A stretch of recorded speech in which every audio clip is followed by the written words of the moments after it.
ओम जयंती मंगला काली भद्रकाली कपालिनी दुर्गा क्षमा शिवा धात्री स्वाहा स्वधा नमोस्तुते भगवत्यै नमः पराम्बिकायै नमः।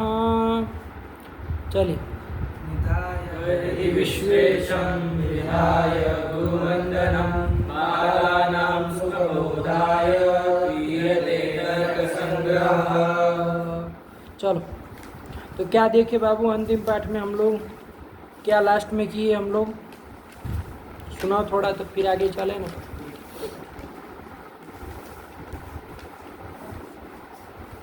क्या किए? वो आया अभ्यास किए उसका, है ना, सब शब्दों के साथ किए, खाली प्रकारता और विशेषता में ही किए। हाँ, इसको थोड़े दिन ऐसे ही बनाए रखो, है ना।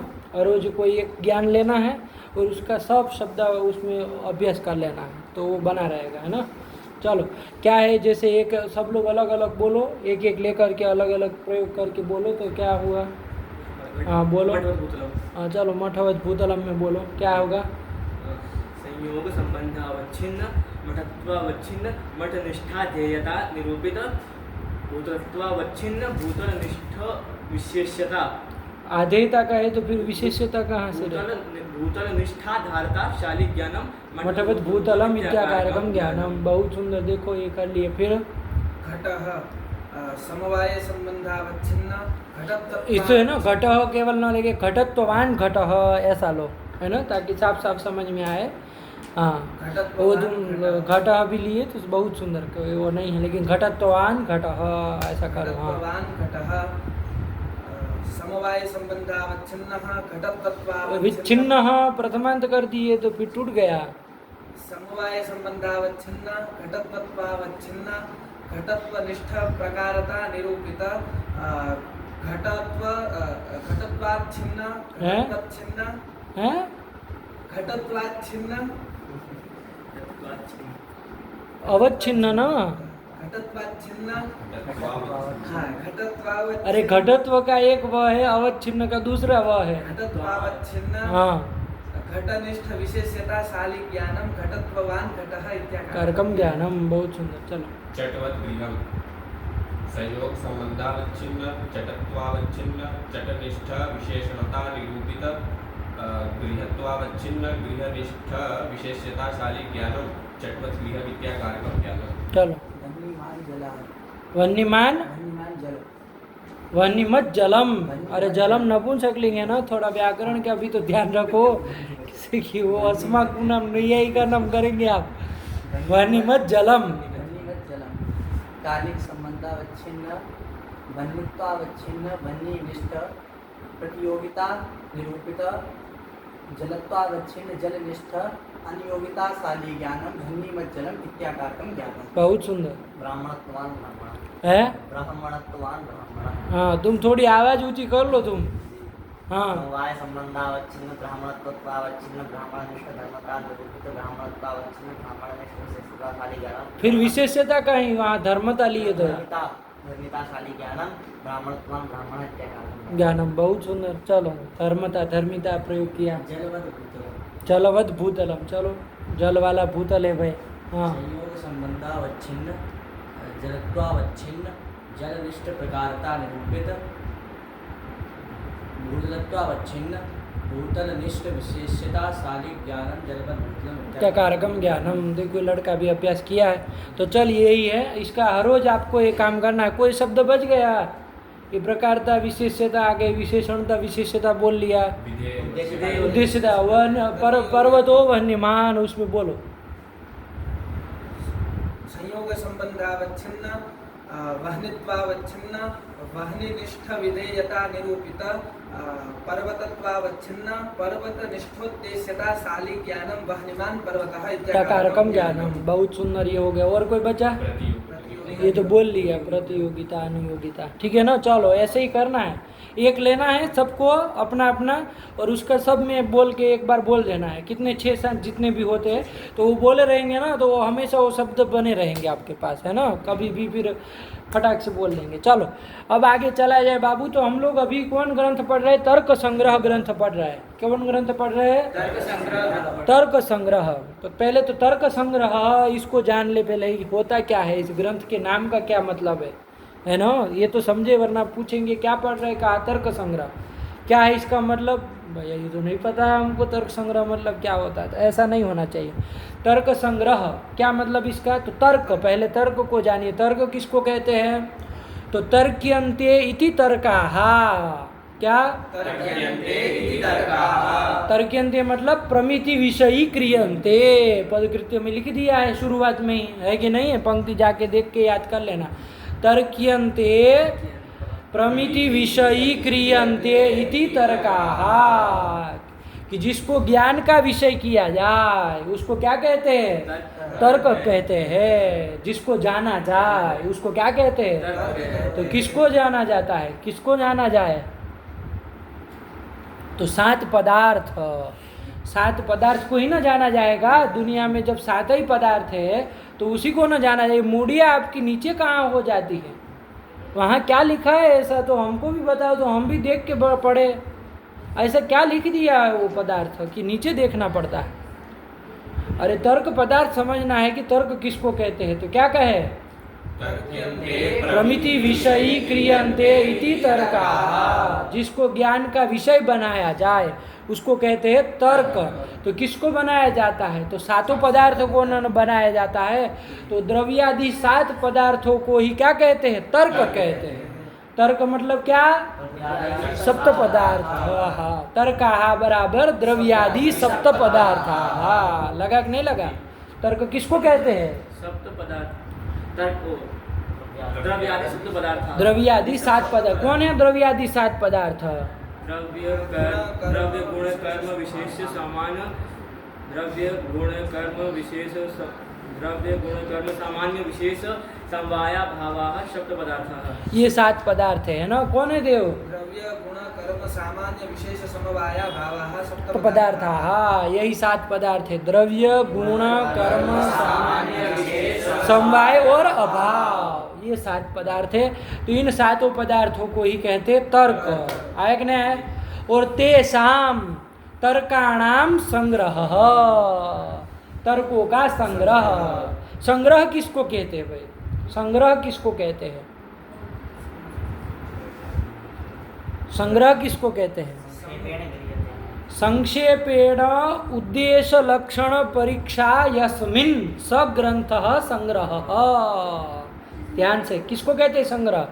संक्षेपेण उद्देश्य लक्षण परीक्षा यस्मिन् सग्रंथः। संक्षेप से उद्देश्य लक्षण और परीक्षा, ये तीनों चीज। कौन 3 चीज? लक्षण और परीक्षा, ये तीनों चीज जिसमें हो उसको कहते हैं संग्रह। जिस ग्रंथ में हो उस ग्रंथ को कहते हैं संग्रह। कोई भी ग्रंथ को संग्रह नहीं कहते हैं। जिस ग्रंथ में उद्देश्य भी हो, लक्षण भी हो और परीक्षा भी हो, उस ग्रंथ को कहते हैं संग्रह। आया कि नहीं आया?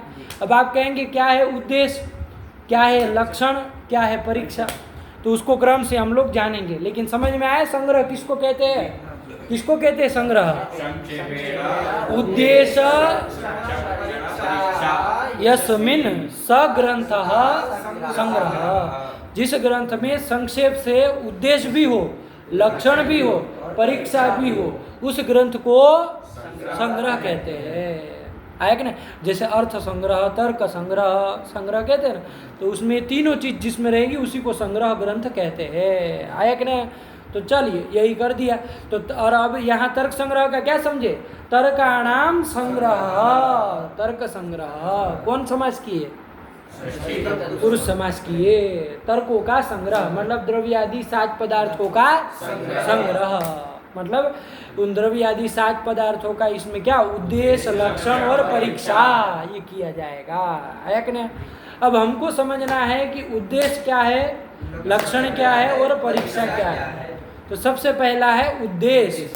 याद रख लेना, यहीं पर पंक्तियाँ सब है ना, लिखने विखने वाला काम इसमें नहीं चलेगा। इसी यहीं बैठे बैठे समझ लेना, याद कर लेना, सब कर लेना, ठीक है। सबसे पहला है उद्देश्य। उद्देश्य किसको कहते हैं? तो नाम मात्रेण वस्तु संकीर्तनम उद्देश्य क्या है? नाम मात्रेण वस्तु संकीर्तनम उद्देश्यः। उद्देश्य, उद्देश्य नहीं, उद्देश्य आया कि नहीं?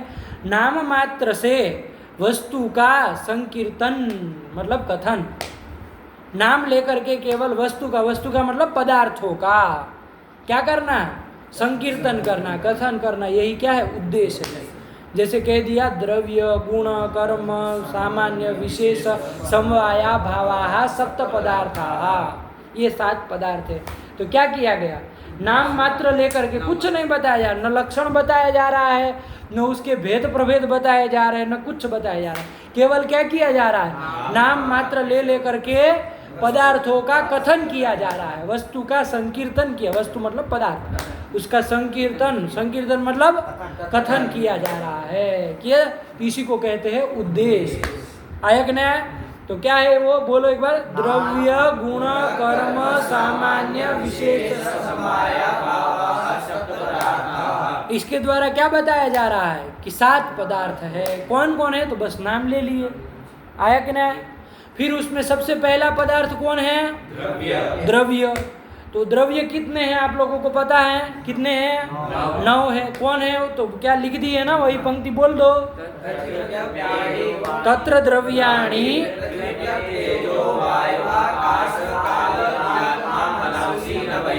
नवैव।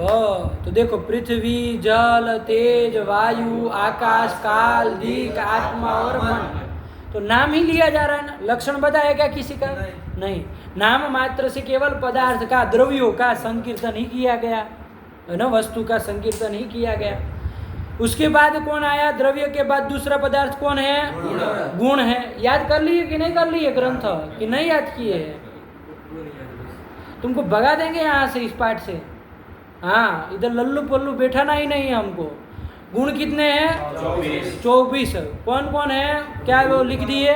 रूप रस गंध स्पर्श संज्ञा परिमाण पृथक्त्व संयोग विभाग परत्व अपरत्व गुरुत्व प्रभुत्व स्नेह शब्द बुद्धि सुख दुख इच्छा द्वेष प्रयत्न धर्म संस्कार विंशतिर्गुणा। हाँ, आया कि नहीं? जब ग्रंथ बोलो तो जैसे लिखा वैसे ही संधि करके, जैसे लिखा वैसे ही बोलो। जब अलग अलग बोलो तो अलग अलग संधि विच्छेद करके बोलो। आया कि नहीं? तो चलिए, तो यहाँ पर भी 24 गुणों का केवल क्या कर दिया? नाम मात्रेण वस्तु संकीर्तन कर दिया। ये भी उद्देश्य, ये सब उद्देश्य कहलाता है। नाम मात्र से वस्तु का कथन करना, ये उद्देश्य है। ये सब उद्देश्य ग्रंथ है पूरा का पूरा। आया कि नहीं? तर्क संग्रह में शुरुआत का जो ग्रंथ है ये सब क्या है? उद्देश्य।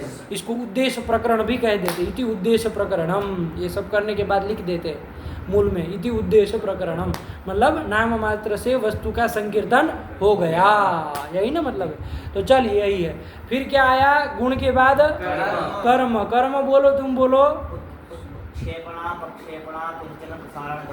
पंचकर्माणि, 5 कर्म है। तो बस नाम ले लिया। फिर क्या आया? सामान्य। सामान्य का बोलो देव। नित्य द्रव्य वृत्तयो। देखो सामान्य का नित्य द्रव्य वृत्तयो कि पर सामान्य और अपर सामान्य करके 2 प्रकार का सामान्य होता है। तो ये भी क्या है? उद्देश्य। ये उद्देश्य प्रकरण ही चल रहा है। फिर कौन आया? विशेष। विशेष का क्या कह दिए? तुम बोलो। नित्य द्रव्य वृत्तयो विशेषास्पदंता एव। कि विशेष जो है वो कितने? अनंत है, उसका कोई परिगणन नहीं है, अनंत है कह दिए। और नित्य द्रव्य में वृत्ति है, ये भी थोड़ा बता दिया। आया कि नहीं आया? तो चलो ये कर दिया विशेष का। फिर कौन आया? समवाय का क्या बोलो? समवायस्तु एक एव। समवायस्तु एक एव। समवाय तो एक ही है। आया ना? चलो फिर कौन आया? अभाव, 7वां पदार्थ लास्ट। तो कितने हैं? क्या बोलो, तुम बोलो। प्राग भाव, प्रध्वंसा भाव, अत्यंता भाव, अन्योन्या भाव, चेती है ना? काहे तुम जैसे लिखा वैसे ग्रंथ बोलना है तो वैसे ही ना बोलो। प्राग भाव प्रध्वंसा भावोत्यंता भावोन्योन्या भावश्चेति। अरे ग्रंथ बोलो तो सटीक, मतलब एक अक्षर इधर उधर ना हो ग्रंथ का। है ना। तो चलो, तो ये 4 अभाव है, तो इसका भी नाम मात्र है ना वस्तु संकीर्तन कर दिया। तो कहाँ से लेकर के द्रव्य गुण कर्म सामान्य विशेष समवाया भावा सप्त पदार्थ, यहाँ से लेकर के अभाव चतुर्विध प्राग भाव प्रध्वंसा भावोत्यंता भावो न्यून्या भावश्चेति, यहाँ तक का ये जितना तर्क संग्रह का ग्रंथ है, ये क्या है आपका उद्देश्य प्रकरण है, उद्देश्य है। मतलब नाम मात्रेण वस्तु संकीर्तन, पदार्थों का कथन ही है, नाम मात्र लेकर के। उसका न लक्षण बताया न इसमें भेद प्रभेद बताया। बताए क्या? नहीं ना बताया, बस खाली पदार्थों का संकीर्तन कथन ही किया गया, यही है उद्देश्य। ये तो इस ग्रंथ में है, आया कि नहीं? तो चलो उद्देश्य जान लिया। फिर क्या कहा था दूसरा? लक्षण। लक्षण किसको कहते हैं भैया, इसको जानो अच्छे से। तो कल हल्के फुल्के लास्ट में हम लोग देख लिए थे, किसको कहते हैं लक्षण? नमन, असाधारण धर्मो लक्षणम। असाधारण धर्मो लक्षणम। असाधारण जो धर्म है उसी को क्या कहते हैं? इसी से साफ पता चल रहा है जो सर्वसाधारण होता है वो लक्षण किसी का लक्षण नहीं बन सकता है। असाधारण धर्म होना चाहिए।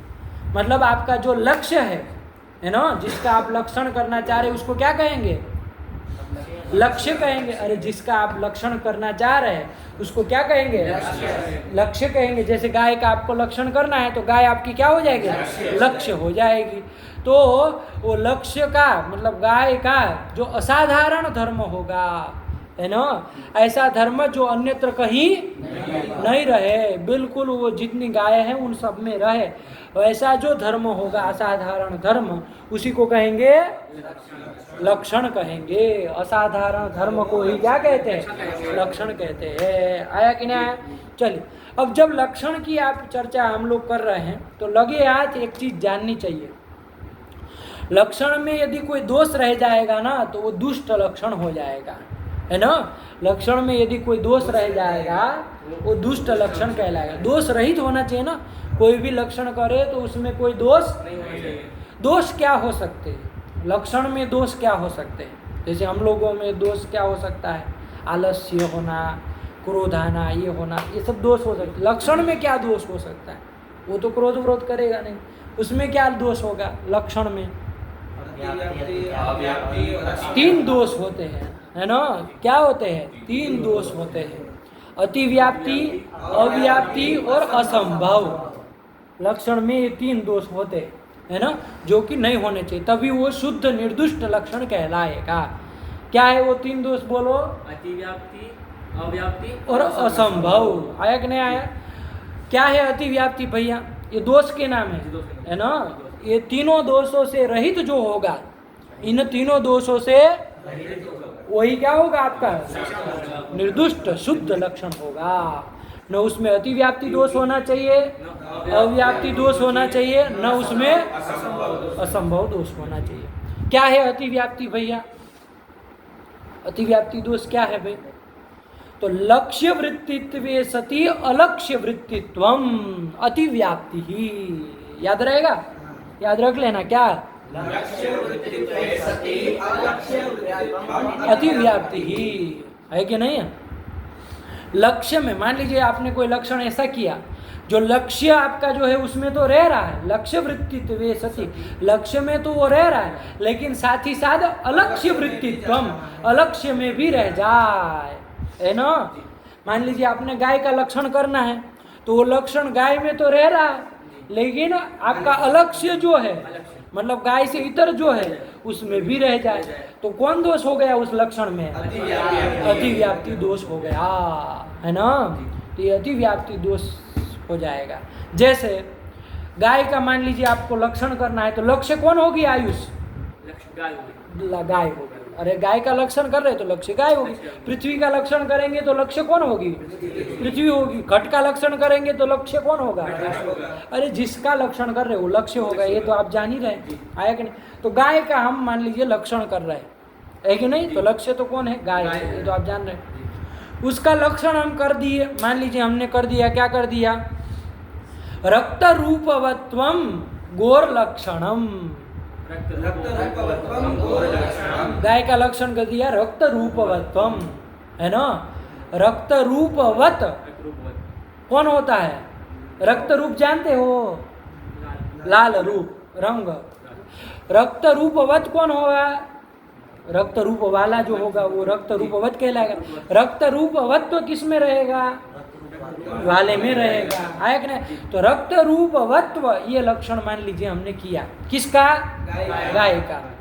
तो लाल गाय होती है कि नहीं होती है? लाल गाय होती है, उसमें रक्त रूपवत्व चला जाएगा कि नहीं चला जाएगा? अरे रक्त रूपवत वो गाय है, रक्त रूपवत्व किस में चला जाएगा? गाय में चला गया। तो मान लीजिए हमने लक्षण किया रक्त रूपवत्वम गोर लक्षणम, गोहो लक्षणम, गो की षष्ठी में गोहो बनता है ना, तो गोहो लक्षणम, गाय का लक्षण। क्या लक्षण किया? रक्त रूपवत्वम गोहो लक्षणम। गोहो लक्षण। तो लक्षण क्या है? लक्षण पूछ रहे हैं हम, पूरा क्या? रक्त रूपवत्वम। हाँ, ये लक्षण किया। अब देखो ये शुद्ध लक्षण है कि नहीं, तुम बताओ कि कोई दोष है इसमें, बताओ। दोष होगा, कौन सा दोष होगा? अतिव्याप्ति दोष होगा। क्यों दोष होगा अतिव्याप्ति? क्योंकि ये रक्त रूपवत्व जो है वो आपका लक्ष्य, मान लीजिए आपकी गाय जो लक्ष्य है वो लाल गाय, उसमें रह रहा है कि नहीं रहा है? तो लक्ष्य वृत्तित्व तो हुआ, लेकिन साथ ही साथ अलक्ष्य में भी चला गया। कौन अलक्ष्य में चला गया? कौन? इधर उधर नहीं चलता है। इतर फितर क्या होता है? बताओ हमको नाम लेके कि यहाँ गया।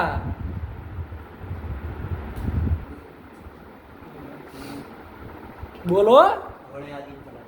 लाल घोड़ा होता है, लाल घोड़ा होता है तो उसमें चला जाएगा। अरे इसका रक्त कपड़ा है, लाल कपड़ा है, तो उसमें भी तो चला जाएगा। लक्षण कर रहे थे गाय का, तो वो कहाँ चला गया? इसके लाल कपड़े में रक्त रूपवत्व, उस कपड़े में भी चला गया। चला गया कि नहीं चला गया? तो लक्ष्य वृत्तित्वे सति अलक्ष्य वृत्तित्वम अतिव्याप्ति। याद रहेगा? याद नहीं रहता है तुमको एक बार में? हैं क्या? हाँ करते हो, लिखो फटाक से। ये सब मत बैठो बाबू तुम पाठ में, इससे पढ़ लेना बाद में, है ना? ऐसे लिखोगे तो फिर तो हो चुका न्याय। इतना नहीं लिखाया जाता है।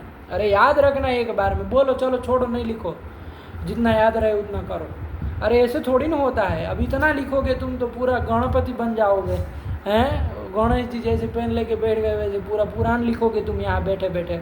याद रखो एक बार में। क्या? और सरल शब्द है, कोई ऐसा कोई बाहरी शब्द प्रयोग नहीं कर रहे। अरे जो लक्षण लक्ष्य में रहते हुए अलक्ष्य में भी रह जाए तो वहां पर कौन दोष होगा? अतिव्याप्ति दोष होगा। जैसे रक्त रूपवत्वम यदि गाय का लक्षण बनाते हैं तो वहां कौन दोष हो जाएगा? अतिव्याप्ति दोष हो जाएगा। क्यों हो जाएगा? क्योंकि ये लक्ष्य में रहते हुए अलक्ष्य में भी रह रहा है। लक्ष्य गाय में तो रह रहा है, लाल गाय में रह रहा है, लेकिन अलक्ष्य में भी रह गया तो अतिव्याप्ति दोष हो गया। तो इसको हम लक्षण नहीं कहेंगे, दुष्ट लक्षण हो जाएगा। ये निर्दुष्ट लक्षण नहीं ना हुआ। चलो, तो ये एक दोष समझ में आया, ये है अतिव्याप्ति। बाद में जाके लिख लेना उससे और याद कर लेना, है ना? चलो, फिर दूसरा कौन दोष बताया? अव्याप्ति। अव्याप्ति दोष है। अव्याप्ति किसको कहते हैं भाई? अव्याप्ति दोष किसको कहते हैं? लक्ष्यैक देशावृत्तित्वम। अंड बंड शब्द मत बोलो, ये साहित्य नहीं है आपका। लक्ष्यैक देशावृत्तित्वम, एक अक्षर इधर उधर जाएगा, इधर का उधर हो जाएगा। लक्ष्यैक देशावृत्तित्वम अव्याप्ति ही, है ना? क्या कहे? लक्ष्यैक देशावृत्तित्वम अव्याप्ति ही। लक्ष्य के एक देश में न रहना, यही अव्याप्ति है। हिंदी में समझ गए ना? लक्ष्य के एक देश में, मान लीजिए आपने ऐसा लक्षण किया, मान लीजिए गाय का आप लक्षण कर रहे हैं, है कि नहीं? लेकिन ऐसा लक्षण आपने कर दिया कि वो एक देश में नहीं रह रहा। मतलब कुछ गायों में तो जा रहा है, लेकिन कुछ गायों में आपके सब लक्ष्यों में नहीं जा रहा है। लक्ष्य के कुछ देश में नहीं जा रहा है, तो वो वहां पर उस लक्षण में कौन सा दोष आ जाएगा? अव्याप्ति दोष आ जाएगा। जैसे बताओ क्या किया जाए गाय का लक्षण? अरे वही वो रूप वो रक्त रूपवत्वम नहीं कर दिए ना। यही कर लो चलो, रक्त रूपवत्वम गौर लक्षणम, इसमें अव्याप्ति भी दिखा सकते हैं, है ना। मान लीजिए गाय का लक्षण हमने क्या कर दिया, रक्त रूपवत्वम गौर लक्षणम। गौर लक्षण, गाय का लक्षण कर दिया रक्त रूपवत्वम, कि रक्त रूप वाली जो है वो क्या है, गाय है, ये कर दिया। तो सफेद भी गाय होती है कि नहीं होती, उन गायों में रक्त रूपवत्व ये आपका लक्षण जाएगा क्या, नहीं जाएगा। नहीं जाएगा, जाएगा क्या भाई, नहीं जाएगा। नहीं ना जाएगा। रक्त रूपवत्व आपका लक्षण उसमें जाएगा क्या, नहीं जाएगा। किस में नहीं जाएगा, सफेद गाय में। काली गाय होगी मान लीजिए तो उसमें जाएगा क्या, नहीं जाएगा। नहीं जाएगा। चितकबरी गाय होगी उसमें जाएगा क्या, नहीं जाएगा। नहीं जाएगा। तो क्या हो गया यहाँ पर, अव्याप्ति दोष। अव्याप्ति दोष हो गया, है ना। लक्ष्य के क्या समझे, अव्याप्ति का मतलब लक्ष्य के एक देश में न रहना, लक्षण न जाए। तो यहाँ पर लक्षण क्या बनाया था आपने, रक्त रूपवत्वम। ये लक्षण बनाया था। वो लक्ष्य के किसी एक देश में, कौन एक देश, लक्ष्य आपका कौन था, गाय। मान लीजिए 1000 गाय है तो सबकी सब गाय आपका लक्ष्य है ना। खाली लाल गाय आपका लक्ष्य नहीं ना, सब गाय आपका लक्ष्य थी, लाल गाय भी, सफेद गाय भी, चितकबरी गाय भी, काली गाय भी, सब आपका लक्ष्य थी। लेकिन लक्ष्य के किसी एक देश में, कौन एक देश में, श्वेत गाय, काली गाय, चितकबरी गाय, उन सब में वो लक्षण आपका नहीं गया।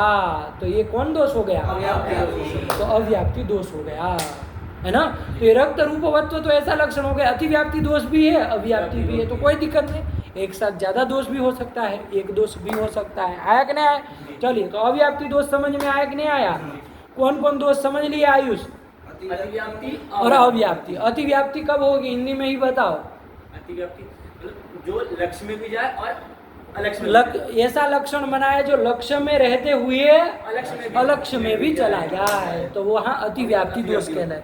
अव्याप्ति दोष क्या कहे, किसको कहेंगे, कब होता है, अव्याप्त दोष तब होगा जब हमारे वो लक्ष्य के एक देश में लक्षण न घटे, न जाए। आया कि नहीं आया, ये कहना, लक्षण लक्ष्य के एक देश में लक्षण न जाए। न जाए, तब वहां पर अव्याप्ति दोष कहेंगे। आया कि नहीं, ये अव्याप्ति दोष हो गया। तो दो दोष हो गए। तीसरा कौन सा दोष बताए थे, असंभव। असंभव किसको कहते हैं भाई, असंभव किसको कहते हैं, तो लक्ष्य मात्रा वृत्तित्वम असंभव। क्या,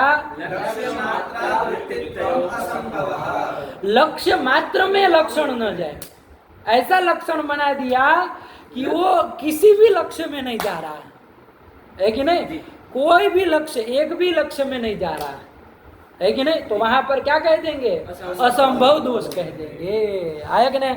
जैसे गाय का लक्षण हमने कर दिया, क्या कर दिया, एक शफवत्वम गौर लक्षणम। एक शफवत्वम क्या, एक शफ वाली जो होती है वो गाय है, ऐसा हमने कह दिया। शफ मतलब जानते हैं, खुर।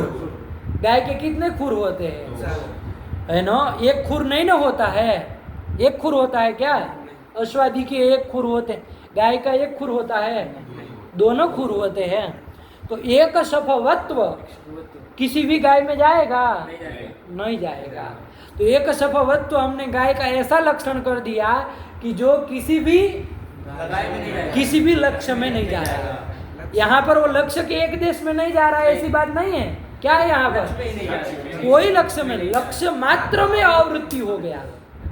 लक्ष्य मात्र में मतलब सकल लक्ष्य में अवृत्ति हो गया, है ना।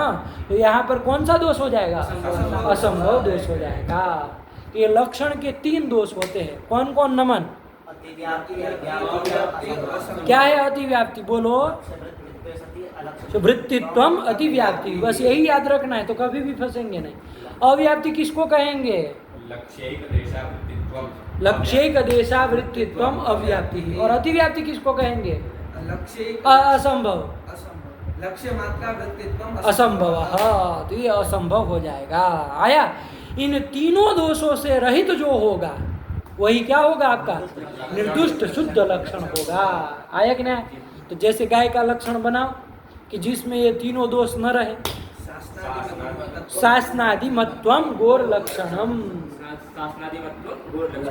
शासना कल बताए थे ना, गल कंबल को, ये जो क्या ललरी बोलते थे, क्या बोलते हैं गांव की आपकी अपनी भाषा में, वो जो लटकता रहता है इधर, है ना, तो उसको कहते हैं शासना।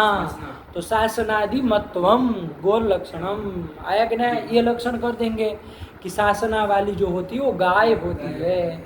अब देखो शासना वाली सब गाय होती है कि नहीं होती है? तो असंभव दोष लगेगा क्या? क्योंकि यह असंभव तो कब लगेगा? लक्ष्य में लक्षण ही न जाए। तो यहाँ तो लक्ष्य में लक्षण जा रहा है। कौन सा लक्षण? किस में जा रहा है? गाय जो लक्ष्य है उसमें जा रहा है, असंभव नहीं। अव्याप्ति है क्या? सभी लक्ष्य में जा रहा है। ऐसा नहीं है कि कोई गायों में नहीं जा रहा है, ऐसी बात नहीं ना है। सभी लक्ष्यों में जितनी भी 1000, 1500, 2000 करोड़, 2 करोड़ जितनी भी गाय सब में जा रहा है। तो अव्याप्ति भी नहीं। अतिव्याप्ति है क्या? अतिव्याप्ति क्यों नहीं है आयुष? लक्ष्य में, मतलब हमारा जो लक्ष्य गाय है उसमें ही जा रहा है। इधर किसी में भैंस आदि में नहीं ना वो शासना होती है क्या? घोड़े में शासना होती है क्या? उसको सबका सटा हुआ एकदम वो सीधा रहता है ना, उनका ऐसे नहीं ना होता है, शासना नहीं होती है। देखे ध्यान से, बकरी वगैरह में होती है कभी? बकरी वगैरह किसी मनुष्य में होता है क्या? ये नहीं कि खाली पशु में ही देखना, सबको देख लेना है। देखो एक बार घुमा के देखो, है क्या शासना? नहीं ना होती है शासना, और किसी में नहीं रहती। शासना वाली कौन होती है? तो अतिव्याप्ति भी नहीं होगी, क्योंकि लक्ष्य से इतर कहीं नहीं जा रहा है, लक्ष्य में ही जा रहा है। तो अतिव्याप्ति भी नहीं है। तो अतिव्याप्ति, अव्याप्ति और असंभव, इन तीनों दोषों के रहित जो होता है वही लक्षण होता है। लगा कि नहीं लगा? वही आपका लक्षण बना दिए। क्या बना दिए? शासनादि मत्वम। कोई पूछे गो हो किम लक्षणम, तो क्या उत्तर दोगे? लगेगा ना? अरे शासनादि मत कौन है? शासना मतलब उगल कंबल। शासनादि मत कौन है? मत मतलब वाली कौन है? गाय है। शासनादि मत्व किस में रहेगा?